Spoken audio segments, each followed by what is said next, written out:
I was 61, and everything in my life seemed relatively settled. My wife, Amanda, was 42, and despite the age gap, we'd made it work for over a decade. She was vibrant, full of energy, and seemed to love our life. But lately, something had been gnawing at the back of my mind, a nagging feeling that I couldn't quite shake. Her routine had subtly changed, late nights, unexplainable absences, and phone calls she'd suddenly cut short when I entered the room. At first, I dismissed it. I trusted her. We had a solid foundation, or so I thought. One evening, Amanda mentioned she had a work event downtown. I didn't think much of it. She worked in marketing, and these networking events were common. Still, the feeling wouldn't leave me alone. I sat at home that night, nursing a beer, but I couldn't relax. Something was off. My phone buzzed. It was a text from an unknown number. The message read, "Do you really know what your wife is doing tonight?" My heart skipped a beat. What was this? A prank? I couldn't think of anyone who would send something like that to me. I decided to ignore it, but the thought lingered. After a few minutes of pacing, I grabbed my jacket and decided to drive downtown. I just wanted to put my mind at ease. I parked a few blocks from the venue Amanda had mentioned and walked over. As I approached the building, I could see a few groups of people entering, all dressed in business attire. But Amanda was nowhere in sight. I checked my watch and realized I'd missed her arrival time by a good hour. Maybe she was already inside. I stood outside for a few minutes, debating whether to text her. But then, something else caught my eye, Amanda, stepping out of a cab at the corner of the street. But she wasn't alone. A man, younger, dressed sharply, was with her. They laughed as they walked, their bodies too close for comfort. My heart pounded in my chest as I tried to make sense of it. Maybe he was just a colleague. Maybe there was a reasonable explanation. But as they entered a hotel nearby instead of the event, my blood ran cold. I stood frozen on the sidewalk, unsure of what to do. I could confront them, storm into the hotel lobby and demand answers, but a part of me didn't want to know the truth. Maybe it wasn't what it looked like. Maybe I was overreacting. I found myself walking toward the hotel entrance, my feet moving on their own accord. I had to know. I entered the lobby and asked for a seat at the bar. From there, I had a clear view of the elevators. My heart was pounding so loud I thought the whole room could hear it. After what felt like an eternity, I saw them again. They stepped out of the elevator, laughing, Amanda's hand resting casually on the man's arm. They disappeared down a hallway, toward one of the suites. I didn't follow. I couldn't. I sat there, staring at my drink, feeling the weight of reality crashing down around me. My wife was cheating. But it wasn't just that, the ease with which she did it, the casualness of her body language. She had been doing this for a while. I was certain of it now. I stayed at the bar for another hour, watching the clock tick by, waiting for them to leave. Eventually, they did. As they walked out of the hotel, I made sure to stay hidden, watching from the shadows. Amanda kissed him on the cheek before they parted ways. She hailed a cab and left, heading home to me as if nothing had happened. I drove back in silence, my mind numb. What was I supposed to do now? Confront her? Throw her out? My thoughts raced between rage, heartbreak, and confusion. I couldn't think straight. When I got home, Amanda was already there, lounging on the couch as if she'd just come back from her so-called work event. She smiled at me, that same warm smile that had always melted my heart. But now, it only filled me with anger. "Hey, how was your night?" she asked, oblivious to the storm brewing inside me. I swallowed hard, forcing a smile. "Fine," I said, my voice tight. "Just fine." I couldn't confront her. Not yet. I needed time to figure out what to do. I couldn't throw away 12 years of marriage on impulse. I needed proof, something undeniable that I could confront her with. So I stayed quiet, playing the role of the unsuspecting husband, all while plotting my next move. The following weeks were hell. Amanda carried on as usual, while I became a detective in my own home. I checked her phone when she wasn't looking, tracked her movements when she said she was going out, and found every excuse to ask her about her day, testing her for lies. And then I found it, an email, hidden in a folder she thought I wouldn't check. She had been communicating with clients through a separate account. But these weren't normal client emails. They were appointments. I clicked on the most recent message. It was from the man I'd seen her with at the hotel. My stomach churned as I read through their exchanges. It wasn't just one man. Amanda was offering more than just marketing services to a select few clients. She had been living a double life, meeting men, providing them with intimate services, and then coming home to me as if nothing had happened. My hands shook as I closed the laptop. I felt sick. How could I have been so blind? How long had this been going on? The woman I had trusted, loved, and built a life with was someone I no longer recognized. That night, when she came home, I didn't say anything. I just stared at her, trying to understand how everything had unraveled so quickly. She kissed me on the cheek, the same way she always did, and I flinched. I couldn't bear her touch anymore. I didn't sleep that night. I lay awake, staring at the ceiling, wondering how I was going to confront her. How do you ask someone why they destroyed your life? As the days went on, Amanda's behavior started to make more sense in ways that sent chills down my spine. Since she earned good money from her job, I had no problem handing her my credit cards whenever she needed to buy clothes or anything else for her work. I was always supportive. Amanda loved shopping, and I liked seeing her happy, so I didn't ask too many questions when the bills came through. One day, she mentioned wanting to buy a new car, a minivan. I didn't understand why she needed something that big, especially since we didn't have kids. When I asked her about it, she said it was convenient for work. I remember raising an eyebrow at that but shrugged it off. Her business sometimes required transporting large promotional items or meeting clients on the go, so I figured it was a practical choice. But when she showed me the van, something about it didn't sit right with me. It was a sleek, modern model with fully blacked-out windows, so dark you couldn't see anything inside. Amanda told me it was for privacy, especially since she was often driving clients around, and they preferred discretion. Again, I didn't push too hard. Amanda was good at what she did, and I had no reason to believe there was anything unusual about it.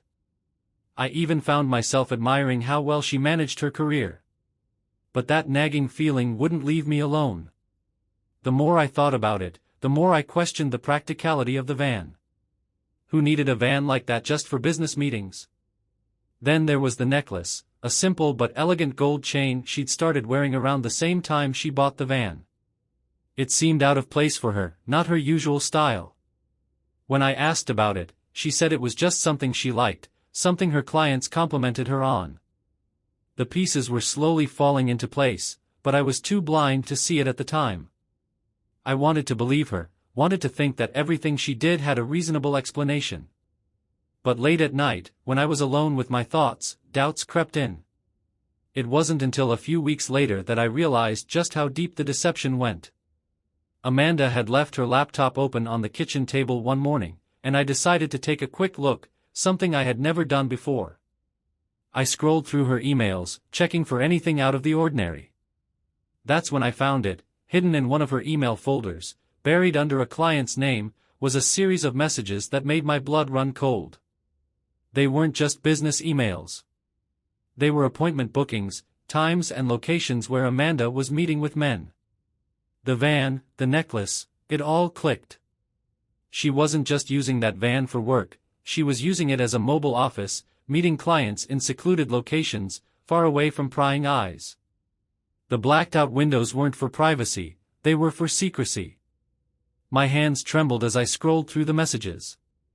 In one, a man asked if she could meet him in the van at a parking lot outside of town. Another mentioned how much he liked the new necklace she wore during their last session. It wasn't a gift from me, it was something she'd started wearing for them. I felt sick.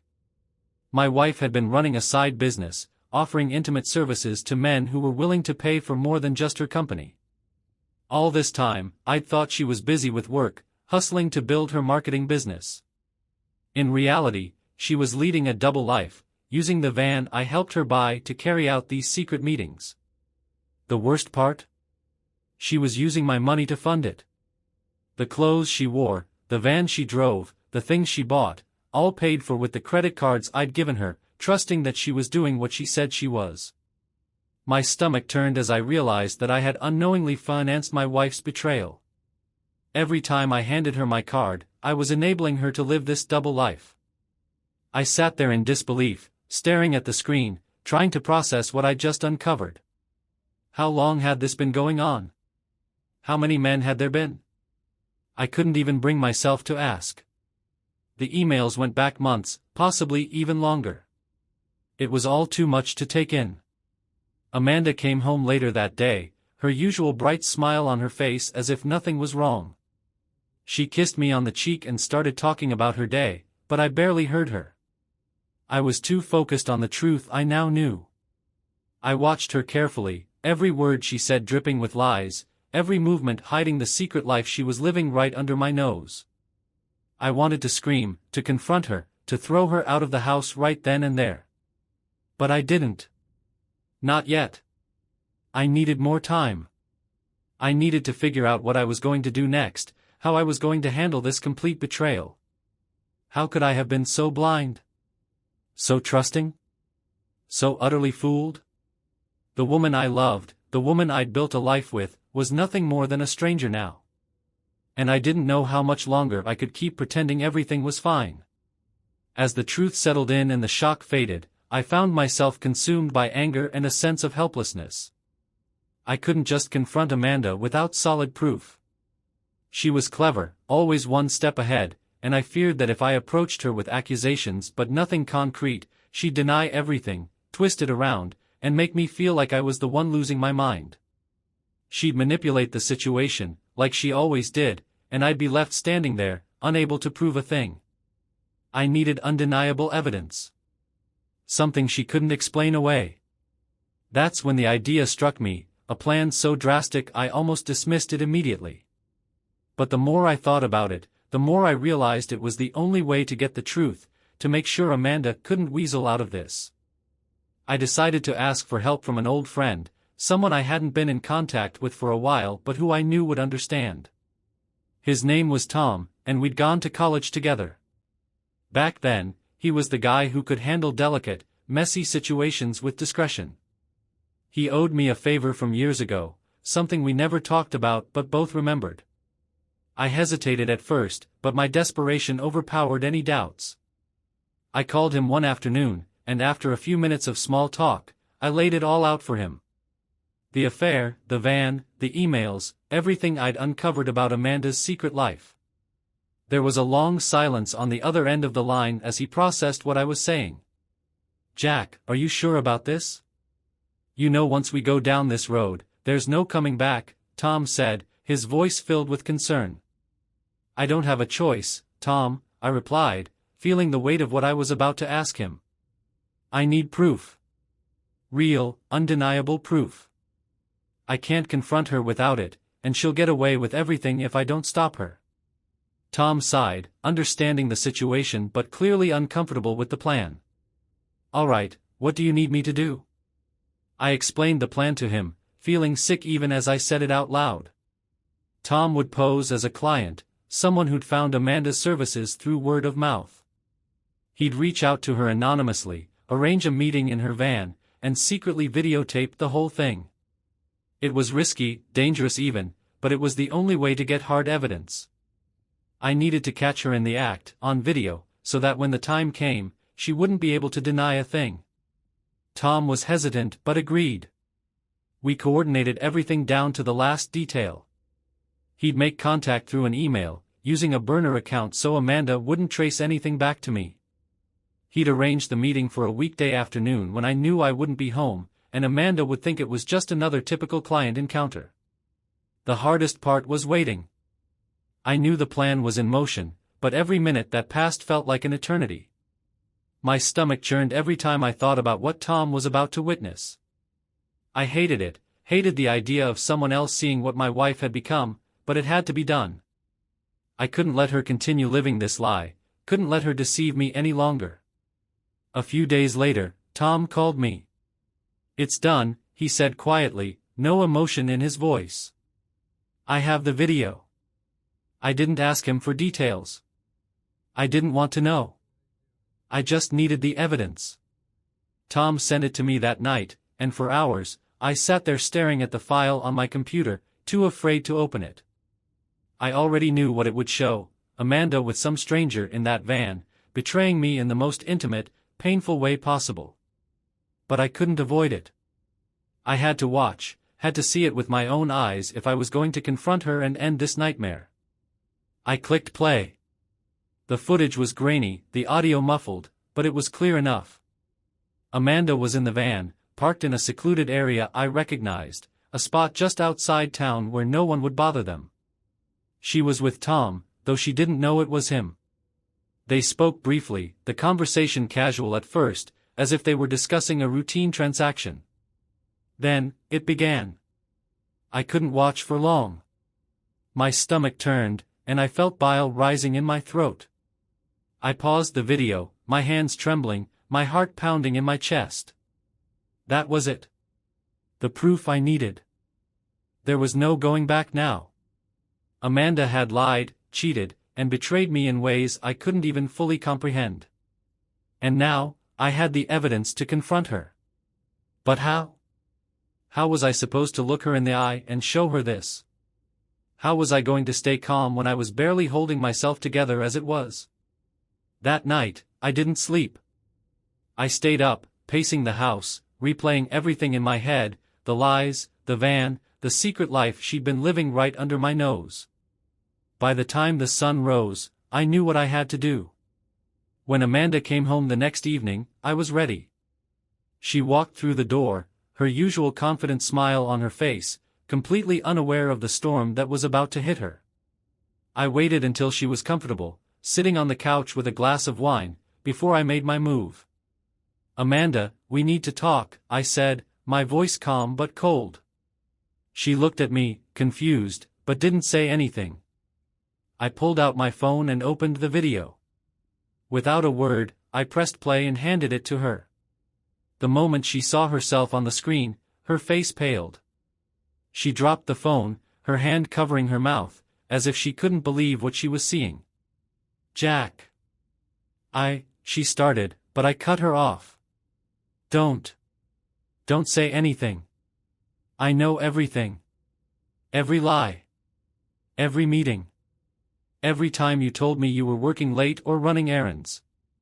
I know what you've been doing in that van. And now, I have proof." She was shaking, her eyes wide with fear. "I can explain." "There's nothing to explain," I snapped, my voice finally cracking with the anger I'd been holding back. "You've been lying to me, betraying me for God knows how long. This isn't just some affair. You've been using our money, our life, to fund this disgusting double life. And you thought I'd never find out." Tears welled up in her eyes, but I didn't care.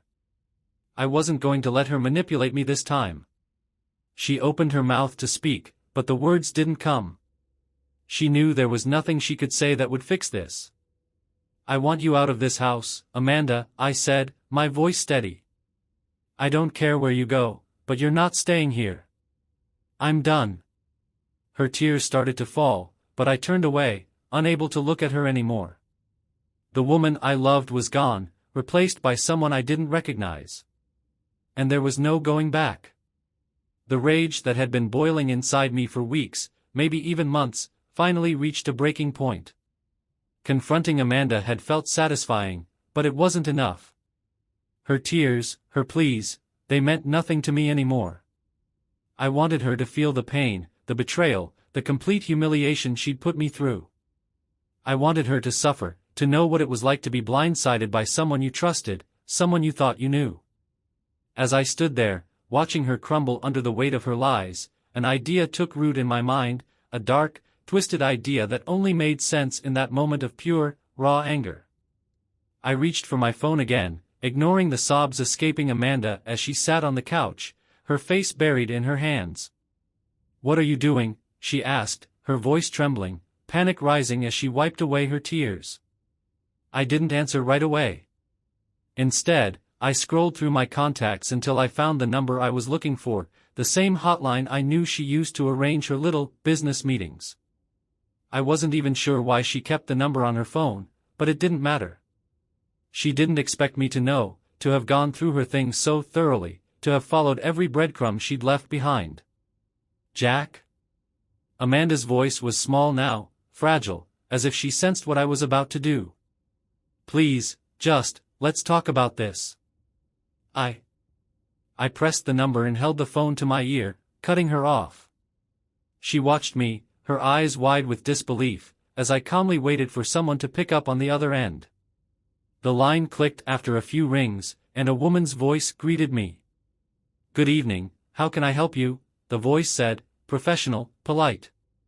It was like any other customer service call, except we both knew what kind of service this was. "Yeah," I said, keeping my voice steady, though my heart was pounding. "I'd like to make an order." "Do you have any girls around 25? Amanda gasped. Her hands flew to her mouth, and her eyes filled with fresh tears. I saw her shaking her head, silently begging me to stop, but I ignored her. The woman on the line asked me a few more questions, preferences, availability, and I answered each one with the same cold, detached tone. "A brunette," I said, my eyes never leaving Amanda's. "Yeah, that'll do." Amanda's breathing became shallow, her face as pale as a ghost. She stood up from the couch, looking at me as if she didn't recognize the man standing in front of her. Maybe she didn't. Maybe I didn't either. But the hatred coursing through me drowned out any doubts I might have had. This wasn't just about proving a point. This was about revenge. "All right, that's all set," the woman on the line said, her voice bright and cheerful. "She'll be there in about an hour." "Perfect," I replied, and then, without missing a beat, I turned to Amanda. "You'd better get out of here before she arrives." Amanda's eyes filled with panic. What are you talking about?" she stammered, her voice breaking. "I think you heard me," I said, my tone casual, like we were discussing the weather. "There's a 25-year-old woman on her way here to see me. You need to leave. You wouldn't want to get in the way, right?" The reality of what I was saying hit her like a punch to the gut. Amanda's face twisted in shock, then horror, as she realized I wasn't bluffing. She started shaking her head violently, her breath coming in short, hysterical gasps. No, Jack, you can't do this," she cried, her voice cracking with desperation. "Please, I'm begging you. Don't do this. I'm sorry. I'll do anything, just don't. She was on her feet now, pacing, pulling at her hair, her sobs growing louder and more uncontrollable by the second. I'd never seen her like this, completely unhinged, unable to keep up the calm, composed front she usually wore. The roles had been reversed, and I was the one in control now. "You need to leave, Amanda," I said, my voice cold and flat. "I don't want you here when she arrives. I've had enough of your lies, enough of your games. This is what you wanted, right? To live a life like this?" Amanda collapsed onto the floor, her whole body trembling as she broke down into hysterics. "Please, Jack. I didn't mean for any of this to happen. I was stupid, I was wrong. Don't do this to us." I watched her, feeling nothing but contempt. This was the woman who had lied to my face, taken my money, and used it to fund her secret life. She had destroyed our marriage long before this moment, and now, she was paying the price. Every tear, every desperate plea, it only fueled the dark satisfaction rising inside me. "I'll be out in a minute," I said, turning away from her and walking toward the door. "I suggest you grab your things and go." "No," she screamed, her voice hoarse. "I love you, Jack. I'll fix this. I swear, I'll fix everything. I stopped at the doorway, my hand resting on the doorknob. I didn't look back at her. I didn't need to. You can't fix what's already broken, Amanda. And with that, I walked out of the room, leaving her there in the wreckage of her own making. Her sobs echoed through the house as I shut the door behind me. The woman she had become, the life she had chosen, was something I could never forgive. And now, she knew what it felt like to be discarded, to be nothing more than a pawn in someone else's game. I sat in the living room, waiting. Waiting for Amanda to gather her things and leave. Waiting for the woman I had ordered to show up. But most of all, I was waiting for the final piece of my revenge to fall into place. Because this wasn't just about getting even. This was about reclaiming control over my life, my choices. And Amanda? She had no place in that life anymore. As I sat in the living room, the quiet hum of the clock on the wall was the only sound in the house, a stark contrast to the chaos Amanda had just unleashed with her hysterics. She hadn't moved from her spot on the floor, still sobbing and clutching her hair like a woman who had lost everything, because, in reality, she had. I watched her, a twisted sense of satisfaction creeping over me, but then something else came to mind, a final cruel twist that I couldn't resist. "Hey, Amanda," I said, my voice laced with mockery, "why don't you stay? You could join us. You know, like old times." The words hung in the air, and for a moment, there was nothing but silence. Amanda stopped sobbing, frozen by the sheer audacity of what I had just said. She lifted her tear-streaked face, her eyes wide with disbelief, as if she couldn't comprehend that I was serious. And truthfully, part of me wasn't. It was a joke, a cruel joke, just to twist the knife a little deeper. But the expression on her face was priceless, shock, rage, pain, all mixing together into something raw and uncontrollable. For a second, I almost felt bad, but that fleeting moment of guilt was quickly replaced by the satisfaction of watching her squirm under the weight of her own betrayal. Amanda slowly rose to her feet, her body trembling as she stood there, staring at me like I was a monster she didn't recognize. Her lips trembled as if she were trying to form words, but nothing came out. Her hands balled into fists at her sides, and I could see her entire body shaking with the effort of holding back whatever emotion was bubbling up inside her.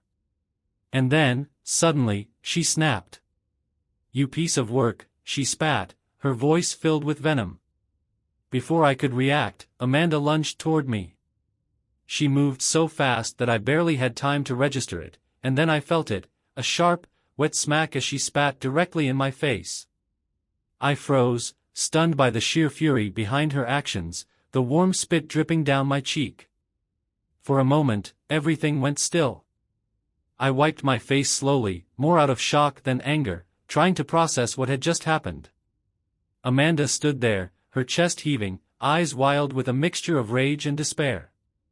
She didn't wait for me to respond.